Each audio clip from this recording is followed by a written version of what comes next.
नमस्कार फ्रेंड आपण मानकु आउ एक नुआ वीडियो को बहुत सारा स्वागत। आसंतु जीवन सारा सुस्थ रहिबार 15 गोटी नियम विषय जानिबा।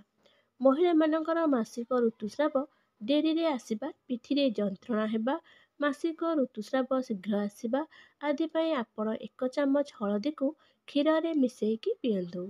दिन रे 3 थर कंचा धनियार रस को मुंडरे मालिश करंतु। चंदापण दूर होइथाय। सबुदिन सकाळु खाली पेटरे एवं दिन में 3 थर अँला को चबाईकी खाइले आखिर तेज बढ़ी थाए। हरिड़ा को चुसिकी खाआंतु, पाटिरे होइतिबा घा ठीक हो जाए। 10 ग्राम अदार रसरे 1 चामच महू मिसेइकी सकाळ संध्यारे दिन में 3 ରୁ 4 थर चाटंतु। एहाकू खाइला परे अध घंटा जाए पानी पियंतु नहीं। जर ठीक हो जाए थाए। भात सहित विनेगार हानिकारक होइथाए। तरबुज सहित पुदीना और ठंडा जल पियंतु नहीं। पणस खाई सारिबा परे पान खाइबा कथा नुहे।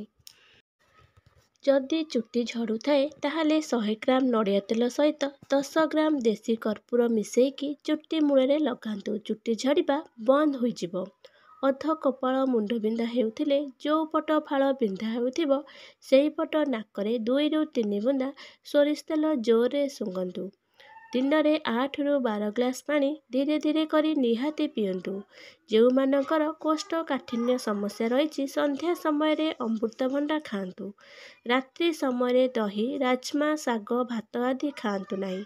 गोटे सेव सबुदिन खाद्य रे सामिल कले किछि भी रोग होई न थाए।